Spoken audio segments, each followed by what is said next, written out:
Hello, good evening, and thanks for being with us tonight. Here on the Hill, I'm Blake Burman. So the green new question. President Trump rolling back auto rules from the Biden administration. We're officially terminating Joe Biden's ridiculously burdensome, horrible, actually, CAFE standards that imposed expensive restrictions and all sorts of problems, gave all sorts of problems to automakers. But will it make your vehicle, your next one maybe, cheaper? What the White House and auto leaders are saying tonight, plus the Signal saga. The War Secretary Pete Hegseth facing growing scrutiny. Did he put the lives of U.S. troops in danger?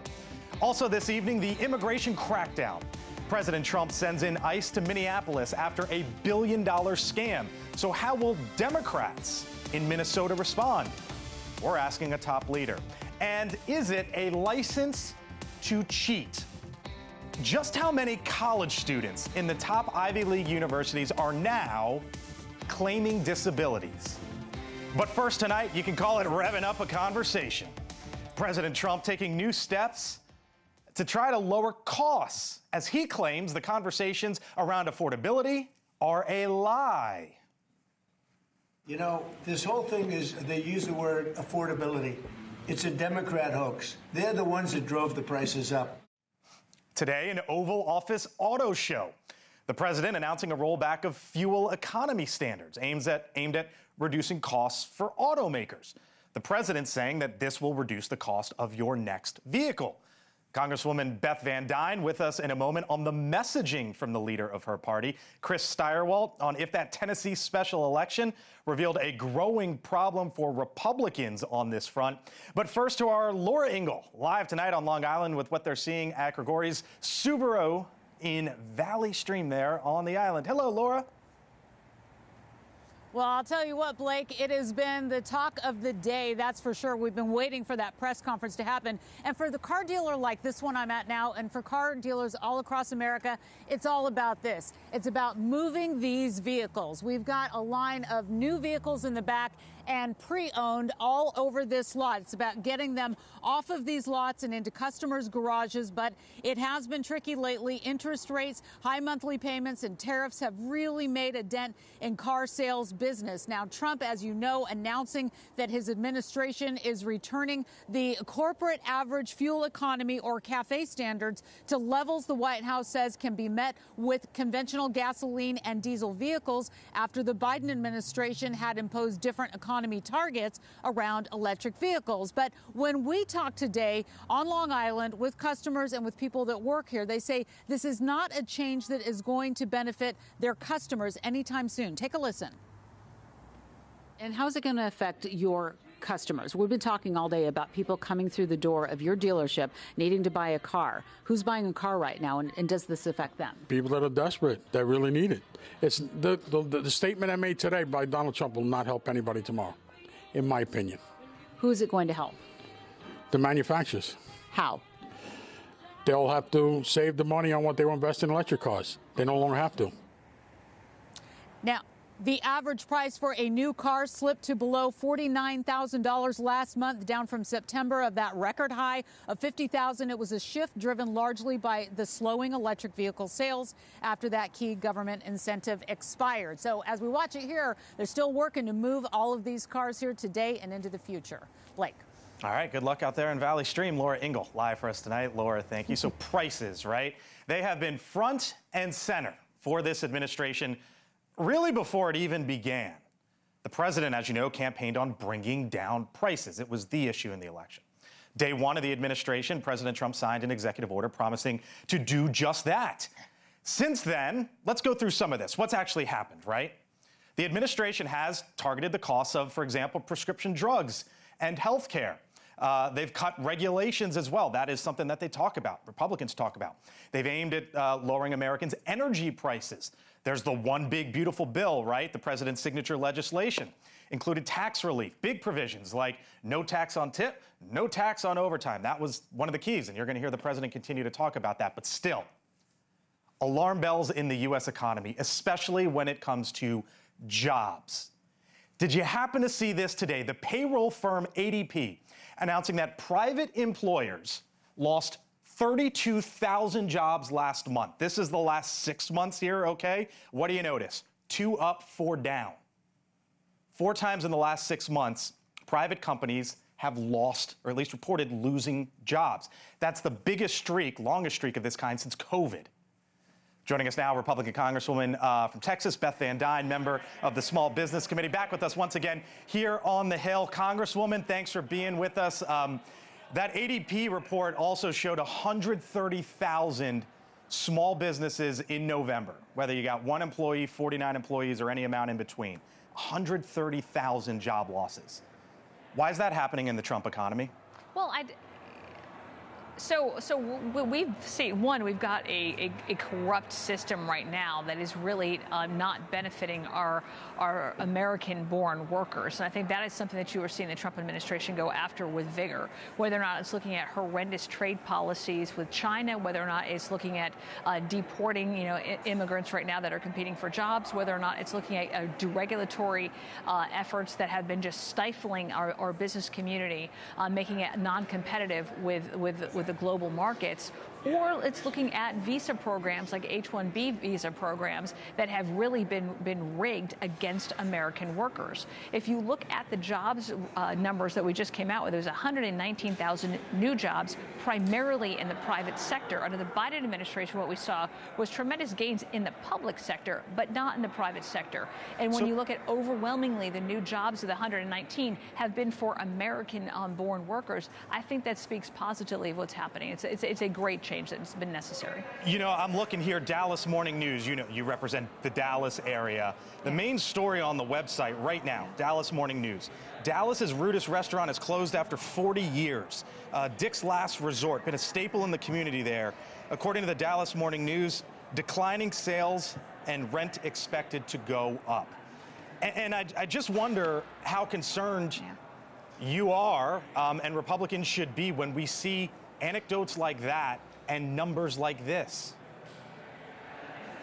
Well, what I find in the Dallas-Fort Worth area is that we're actually one of the largest and fastest growing areas in the country. We are seeing businesses that are coming in from California, from New York, from Illinois, and it's one of the reasons why right now we're having to build new housing. As a former mayor there, we're focused on economic improvements, economic growth, and we've seen that policies actually matter. I think, again, that's one of the reasons why you see businesses that are flocking there. I think under the Trump administration, what you've seen is when you talk about mortgages, when you talk about housing, we've actually seen housing costs go down for the 4th month in a row. You've seen people their wages are increasing. Where they lost 3,000 under the Biden administration, they've gained 1,000 under the Trump administration. When you start looking at our tax policies, under the Biden administration, taxes were increasing. You mentioned it earlier, and I really appreciate that, the Working Families Tax Cut bill, we actually had some of the most dramatic tax cuts in our nation's history, putting more dollars back in Americans' pockets. I'm giving both sides here of what the president has done and what the numbers show as well. Here's what President Trump said today about this whole affordability issue, and we'll leave it there on the other side. Remember this, when they use the word affordability, they never say anything else. This election's about affordability, and then they go into the next subject. It's a con job. A con job, a lie, a hoax. Does he need to change the messaging? I think the numbers are going to speak for themselves. People's wages are increasing, taxes are decreasing, housing is decreasing, the cost of fuel is decreasing, energy is decreasing. Those things are important, but again, if people can get jobs here, American-born workers can get good-paying jobs because we've got such a fast-growing economy that businesses are investing. We've seen trillions of dollars come into our economy, future investments. If people can get great-paying jobs, the economy is going to take care of itself, and people will see that difference.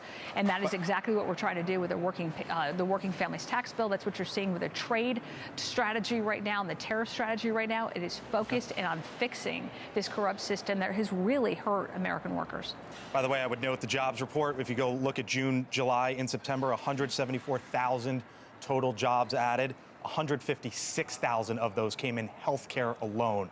So you're looking at, essentially here, sort of 2 different job markets. Congresswoman Beth Van Dyne with us live tonight. Republican Texas, always appreciate the time. Thank you, Congresswoman. Blake, great to see you. Thank you very much. Well. Merry Christmas. Right. Well, Merry Christmas. Well, a warning sign for Republicans potentially following last night's election, the special election in Tennessee. The Republican Matt Van Epps edging out the Democrat Afton Bain, but it's a victory of less than 10 points. You might say 10 points, big win, right?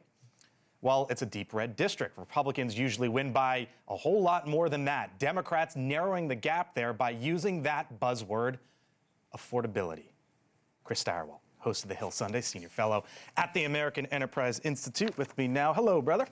Man, here we are. And you got the tree up. We got everything. Menorah up. It's a pretty big deal. We're ecumenical here. I like it. We got it all. Speaking of having it all, let me show, let's pull up the special elections this year.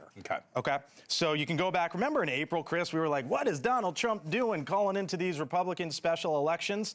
And they won, but they swung. And you can go all the way down through Texas and Tennessee last night. And the theme is, right side of the column, Democrats moving the goalposts back the other direction. How concerned should Republicans be or not? Well, I mean, it depends on whether or not they care about keeping Congress next year. I think they do. So, look, she underperformed. Afton Bain was a weak candidate. She was able to win a crowded Democratic primary because she had a bunch of sort of cuckoo bananas positions that she had taken before, defunding the police, made her popular.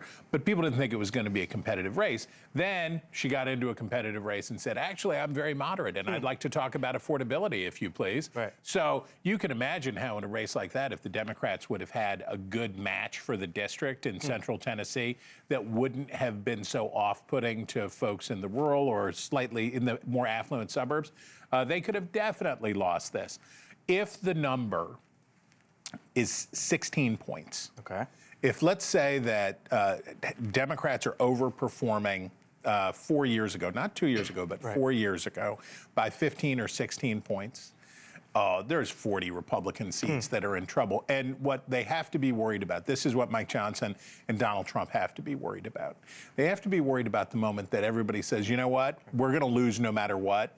So do what you want. Do what you like. If you are Lee Stefanik, go shiv Mike Johnson. If you're Don Bacon, leave early. Take away the majority. Republicans might not make it to the election with the majority if the retirements keep up like this. So the election last month, November, since then, I've probably said affordability a billion times or a trillion times. Yes. Somewhere in there, right? It's like the new buzzword. And look, you and I and everybody across the country knows prices have gone up for 5 years. We've gotten hit over the head with an inflation hammer, right?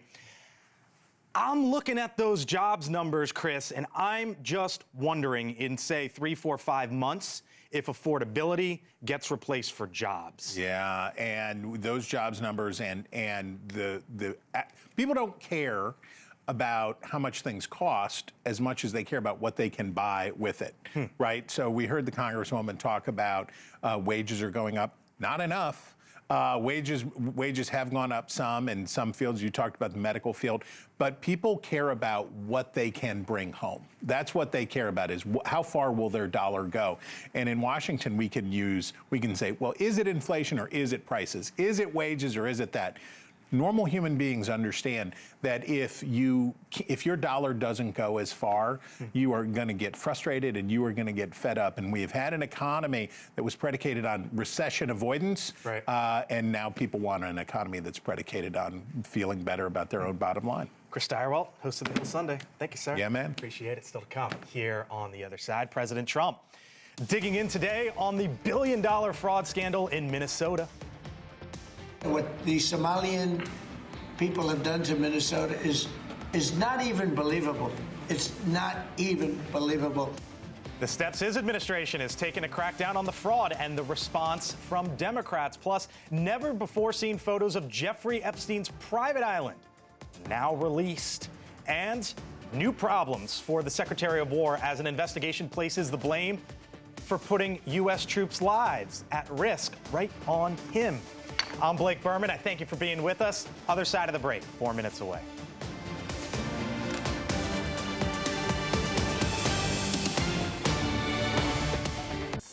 Immigration raids underway in New Orleans tonight. The Department of Homeland Security calling the roundup Operation Catahoula Crunch.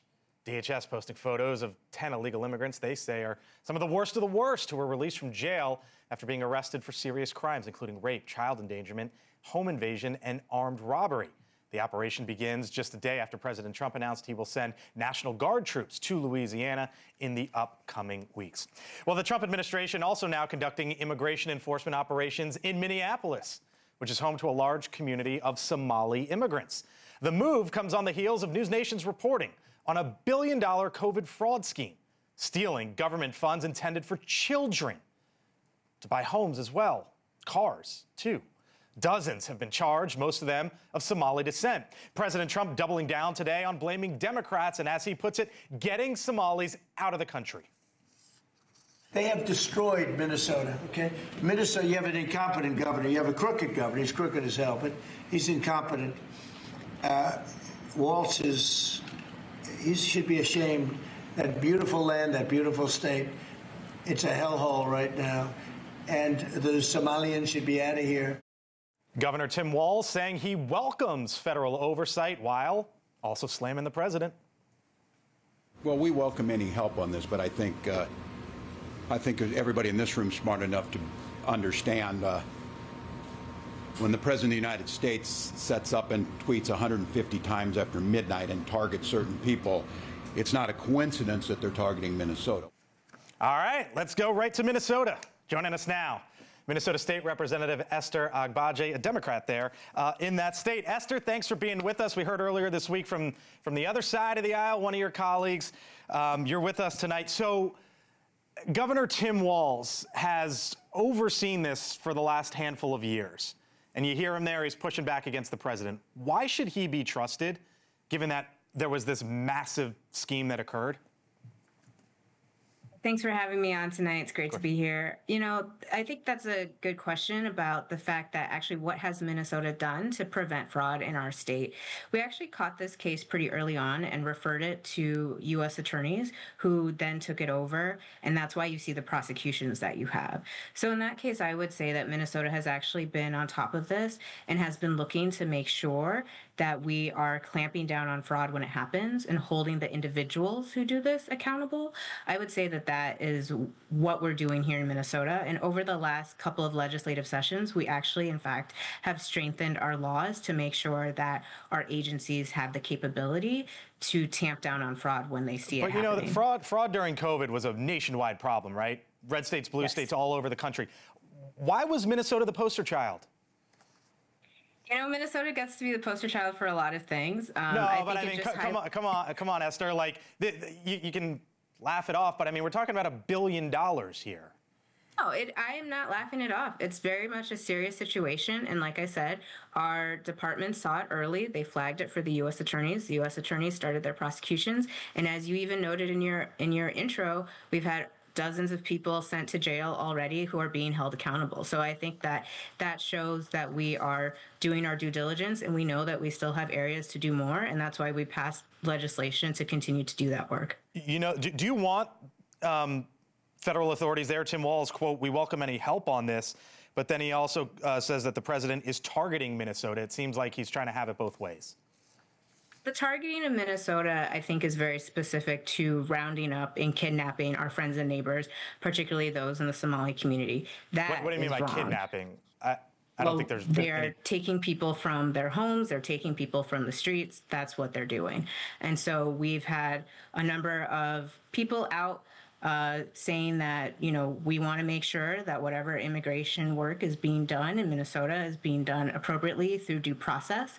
But what we're seeing is that people are being taken from their homes, taken from the streets without due process, and that is wrong. Should you help ICE? Should they be helping ICE there? Who is they? Local authorities in Minnesota. So we have separation ordinances in both Minneapolis and St. Paul, and so both mayors have committed to upholding those separation ordinances. Would you call them sanctuary cities or no? We have separation ordinances. I think some people use that term sanctuary city, but the idea is that everyone is welcome in Minnesota, particularly those from immigrant communities. We're not going to turn our doors away from people. All right, that's the perspective from that side of the aisle. Esther Agbaje, state representative there in Minnesota. Thanks for being with us tonight. Appreciate it. Still much more ahead here on the Hill, including an old texting scandal that places some fresh blame. What investigators now say they found in the Secretary of War's text messages. And you could call it the elite cheat. How are some students all over this country using disabilities to sail through some of the best universities? Lauren Wright, Princeton University, other side.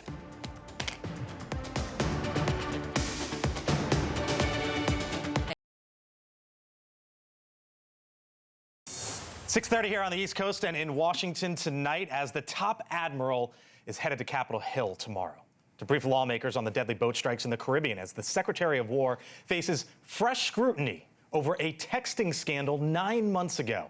This as we learn that the alleged drug boats targeted in the first U.S. strike on September 2nd was hit not once, not twice, but 4 times, according to an official telling our partners at thehill.com. Today, President Trump standing firmly behind U.S. actions. You released video of that first boat strike on September 2nd, but not the second video. Will you release video of that strike so that the American people can see for themselves what happened? I don't know what they have, but whatever they have, we'd certainly release, no problem. You know, we stopped every boat we knock out. We saved 25,000 American lives. As the Secretary of War faces heat over those strikes, a new Pentagon watchdog report says Pete Hegseth also endangered troops potentially and violated policy by sharing sensitive information over the messaging app Signal. Our Kelly Meyer live tonight with the very latest as the top general heads to the Hill and questions tonight about the Secretary of War. Kelly. Yeah, Blake, President Trump's Secretary of War under fire again tonight after a Pentagon review found his leaked text messages on the Signal app put U.S. military at risk. Sources that have seen the report tell our Joe Khalil the Inspector General concluded that the intelligence shared by CENTCOM to Hegseth was correctly labeled secret and, if intercepted by a foreign adversary, would have put U.S. service members and the mission at risk. It comes as the president continues to face questions over the strikes on alleged drug boats, as lawmakers are pushing for answers if a war crime was committed. President Trump promising to release any footage of the strikes while also saying the operations may soon happen on land. Listen to this. Very soon we're going to start doing it on land, too, because we know every route, we know every house, we know where they manufacture this crap, we know where they put it all together, and I think you're going to see it very soon on land also. So President Trump says he's spoken with Maduro briefly and says we'll see what happens. In the meantime, Maduro is reportedly tightening his personal security and changing beds to protect himself from a potential precision strike or special forces raid even. Blake. Wow, our Kelly Meyer live tonight over at the White House. Kelly, thank you. We are also now getting a new look, quite literally, into the life of the late disgraced financier Jeffrey Epstein. House Democrats on the Oversight Committee have released these images here that they say were taken on the private island of the billionaire sex offender. It's here that it's believed that Epstein trafficked underage girls. Now you see here in this image, this is a phone. There we go. Phone. Look right here. On speed dial, some of the names there which have actually been redacted. Now, Congress has passed a bill mandating the Justice Department release all of the unclassified Epstein files, but there are exceptions for information that could hurt ongoing investigations or the identity of victims. Also today, a filing in a federal court reveals that Ghislaine Maxwell, the longtime companion of Epstein, currently serving 20 years for sex trafficking, well, she plans to file a petition for her release from prison. Well, how about this? Are America's top universities being exploited? Tonight, a new report raising major questions about higher education all across the country. According to an article titled in The Atlantic that's titled Accommodation Nation, look at this here. Roughly 20% of students at Harvard, 20% at Brown, 34% at Amherst, 38% at Stanford, and even Princeton University here, 17%. Most of them receiving accommodations because they say they have disabilities. The story outlines parents paying off doctors to diagnose their kids with ADHD, anxiety, or depression to get perks like extra test time. So what is going on at the most elite universities? She is the best professor in all the land. She also happens to be a NewsNation contributor, political scientist at Princeton University, the aforementioned Lauren Wright. Lauren, always great to see you. Thanks for being on. Look, we've talked in Washington so much about the education department, right? Is Trump going to get rid of it? Should he? Should he not? What would it look like? Where does the money go? Who goes where? All those questions. And right to talk about them, obviously. But then you read something like this. The nation's top schools with 38% reporting disabilities. And you got to wonder what's going on.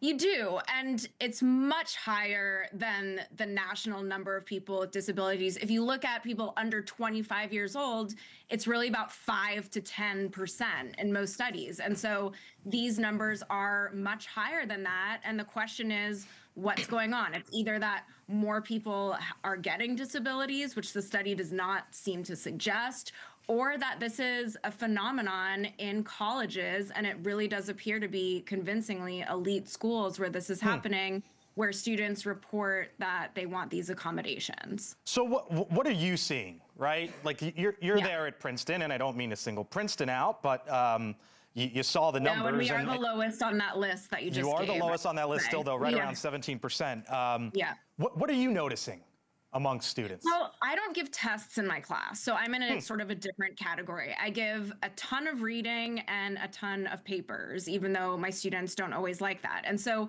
there's a lot of reasons students might ask for extra time, but you know, I've had students come to me and ask for extra time for a variety of reasons. They could be personal, they could be professional. All these students are looking for jobs. They're looking to get into grad schools. My master's students, who I'm teaching next semester, are actively in job interviews while they're in my class.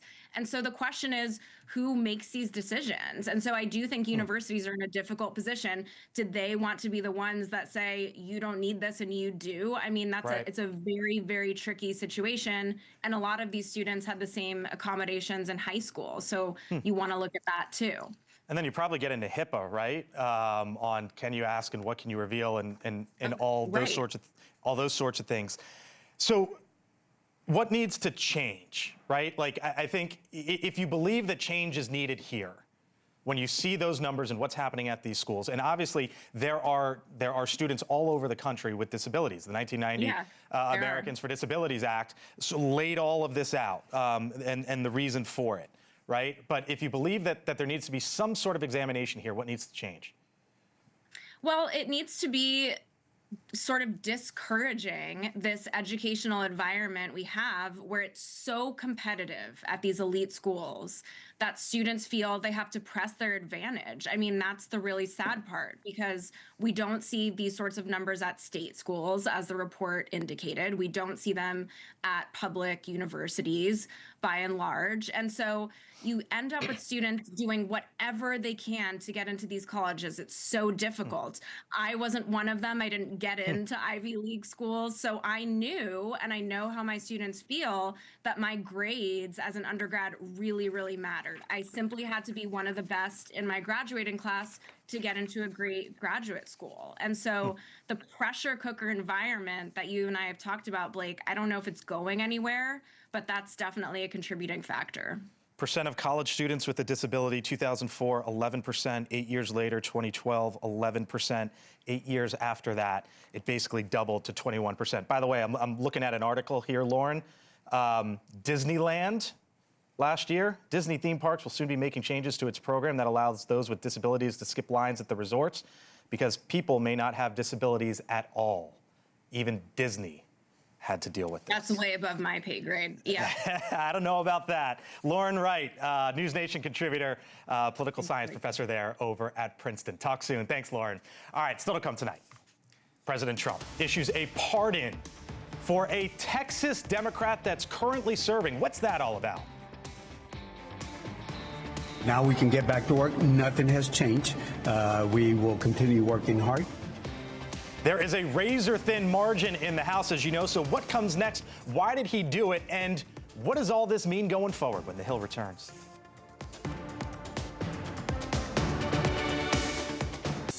He's a respected person. He was treated very badly because he said that people should not be allowed to pour into our country. He got indicted for speaking the truth. And his wife got indicted. President Trump today defending, how about this, his pardon of the Texas Democratic Congressman Henry Cuellar. Cuellar had been indicted on federal bribery and conspiracy charges by the DOJ last year. The president's move raising questions as to why he'd pardon a Democratic congressman when Republicans control the House by the smallest margin in modern political history. What's this all about? And Cuellar has always talked about maybe might he switch parties? Full panel here with me now. Emily Brooks, congressional reporter for The Hill. Yemisi Egbawali, former chief of staff for the Biden White House press office. And Mick Mulvaney, NewsNation political contributor, former Trump White House chief of staff. Hello to you all. Thanks for being here. Let's cue up the breaking news bells. Yeah. You ready for it? Yeah. Because you just heard from Mike Johnson, the House Speaker, about Henry Cuellar. What did he tell you? Yeah, I got Speaker Johnson in the hallway on the way here asking, you know. That's why you showed up late, huh? It's all good. It's all good. Exactly that question. I mean, this is going to be a big midterm. Cuellar represents a top Republican pickup target. And so President Trump's pardon of him certainly can't be good for Republicans in the midterm elections. And so I asked Speaker Johnson, are you worried about this affecting the prospects for Republicans winning back the House? And he said, maybe unsurprisingly, no, he's not worried about it. They're going to have a great candidate. They're going to run on their message. But, you know, that's very interesting move by the president, particularly when he's going to all of these state legislatures, telling them to redraw their maps to give Republicans the littlest of bit of edge to ensure they don't lose the House, and yet giving this gift to Democrats and pardoning Cuellar. What's going on here? You know Henry Cuellar well. You obviously know Donald Trump as well as anyone in this town. A couple of these folks, and all I'm thinking is this, is that either there's some sort of discussion. I don't think there would ever be sort of a really rock-solid quid pro quo. But there'd be discussion. If we did this for Cuellar, would he think about changing parties? Put that in one category, okay? Because if it's not in that category, it's in the Donald Trump did this without talking to Mike Johnson category. And that's a really bad sign for Mike Johnson. You think that's... I don't know, because I don't know which side it is. I know Cuellar is universally liked by folks on both sides, and both parties would love to have him. It's a true swing district. But if it was really done without talking to Mike, that's not a good sign. Hakeem Jeffries, exactly the right outcome. Yeah, now sure. We'll right? Now all of a sudden you got Hakeem Jeffries saying, bravo, Trump on the pardons. This is the world we're living in, I guess. Yeah, I almost feel bad for Republicans because a lot of time and energy went into condemning Cuellar. And I mean, rightfully so. It was a lot of money that was funneled. It involved his wife, but it also involved his children. He threw his two kids into this whole thing. They were co-owners of the Shell company. And so when they tossed him out, he said, okay, all right, that's fine. Corruption on either side, we agree with, needs to be prosecuted. But look, if you want to bring him back with these kind of margins, we'll take him back. That's fine. Speaking of margins, there was the race last night in Tennessee. What's the sense that you're getting from Republicans now that it was a plus 22 district that went to like plus 9? Well, that's not good for Republicans, right? Fair. Like, it's never good when you are losing momentum in the elections. I was hearing from some Republicans who were worried it was going to be worse. So, I mean, I guess that is good, but certainly there's a lot of anxiety about what the message is going into the midterms, if the affordability message is sinking in, if they're messaging enough, getting the message across enough on what they have done so far. Shoot me straight, former congressman from South Carolina. Yeah, everybody's going to say that special elections are special and it doesn't make any difference. It absolutely makes a difference. I mean, it's not a great sort of indicator of what's going to happen in the future. In fact, there's a lot of reasons it's not that, but it's still not good. I mean, you would love to win that race last night by 25%, not by 9%. So yeah, there's not a lot of good news there. Keep in mind, this was a really horrible Democrat candidate. Yes, it was. I mean, was. she said she hated the city she wanted to represent. Right. Last time I checked, that's not really good campaign advice. So no, there's look, they'll put on a good face. That's what you're supposed to do. Everybody will say it's a special, et cetera, et cetera. But if they're not a little bit worried, then someone's needs a new job. Yeah, I mean, she was just fumbling through the entire thing. She went on so many different shows and couldn't even answer questions straight, couldn't account for her past statements. She's not the type of Democrat that we need to run, especially in the South. We know what Southern Democrats look like, how they operate, the things that they appreciate. She wasn't it, so it would have been great to have seen somebody that aligned more with the culture of Tennessee run in that area. All right, meantime, the Pentagon's watchdog has found that the Secretary of War, Pete Hegseth, violated department security rules when he used a personal device to share sensitive operation details on the messaging app Signal earlier this year. Remember that? The whole Signalgate stuff? President Trump is standing by the secretary. There is, Mick, a report that's supposed to come out tomorrow. NewsNation has been told by a source who has seen it that the intelligence that came from Central Command the intelligence was labeled as secret, not releasable to foreign nationals. This was a big deal back then. How big of a deal is it, or isn't it for Pete Hegseth now? It's not. The boats are a bigger deal, I think, because Hegseth has got a perfectly good defense here, which is he's got the ability legally, and he's right to declassify stuff. You know, the regs are not really. The regs can't keep up with technology. We had this difficulty with texting in the White House. The regs just don't know how to. Regulations don't know how to deal with Signal. Okay, so in terms of the Presidential Records Act, which he's accused of violating, well, there's a bunch of gray They also said he was texting on a personal phone, and I mean, he would have crushed Lloyd Austin for that. His old would have. No, listen, hypocrisy exists on both sides on the issue. I just don't see this as being the thing that takes him down. When there's another report out tonight that Andrew Napolitano, a fairly high-profile right-wing commentator, saying that he believes Hegseth committed a war crime. You know, when LBJ said when he lost Uncle Walter, he knew he had trouble. When Hegseth loses Napolitano, he has a problem. I mean, I don't think Signalgate is going to be that big of a deal in comparison to the boats as well, because I don't even think the boats is really going to go anywhere. I mean, we're in this circle of indignation. Democrats make a speech to the floor. This is not what democracy looks like. And then Trump says, moving on. So I think we're all just going to move on. Hegseth's going to still have his job come 2026. And then you're going to be up on the Hill tomorrow, of course. There's this big briefing involving the boats in Venezuela and all that. Yeah, there's going to be briefings all over that. And of course, you know, this is something that the committees are going to be looking into too, promising hearings. And so depending on what lawmakers hear from that could shift things. You know, on the boats issues, that was something that we were hearing from more Republicans alarm over, maybe a little bit even more than Signalgate. But then you also still have Republican leaders, of course, like Speaker Johnson saying, like, well, you know, Obama did a lot of drone strikes, which is what he said yesterday. So, which is true, by the way. As long as the president is standing by Hegseth, you know, is I think the Republicans will too. Let me leave with this, Mick. As I've mentioned, you know Trump as well as anyone. Do you think we are striking inside Venezuela? Do you think he leans I was that talking to a friend of mine at the Pentagon. They said you don't move an aircraft carrier off the shore of some place not to use it. So I think the answer is yes. I don't see us using ground troops. I don't see an invasion. But if you're talking about Tomahawk sort of diplomacy, yeah. Mick, Yemisi, Emily, thank you so much. Appreciate it. Still to come. To the moon. Yes, the moon. Why the president's pick to run NASA is now pressing new urgency over a lunar landing. Why do we have to go to the moon? I'll explain next.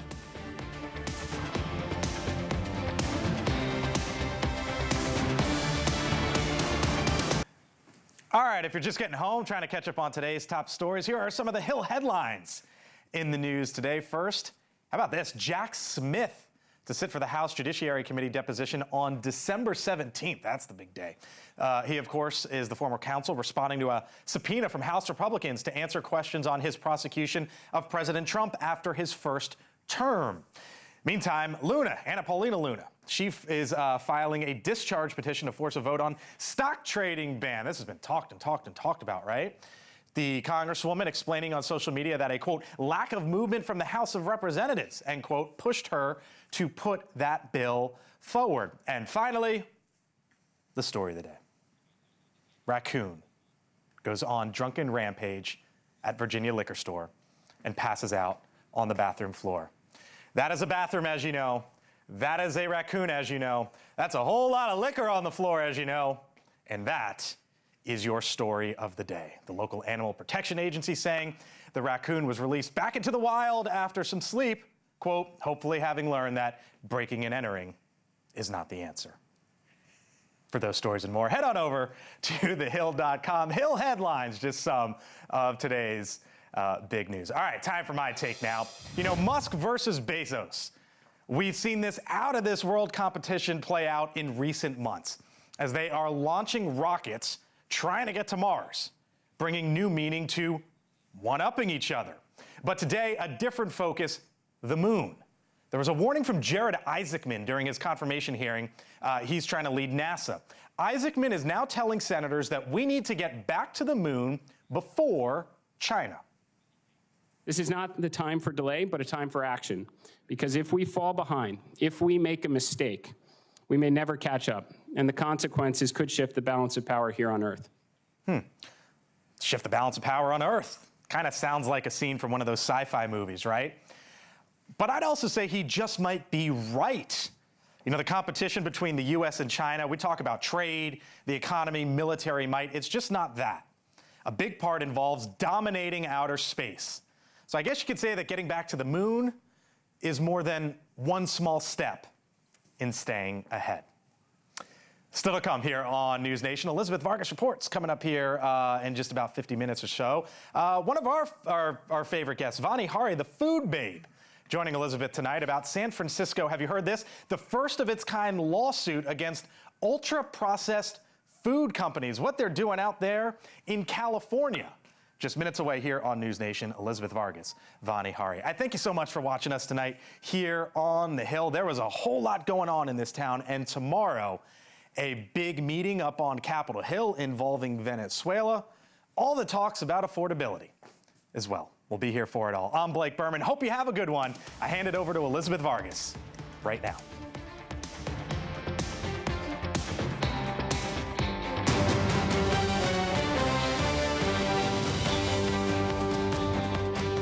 Good evening, everyone. I'm Elizabeth Vargas.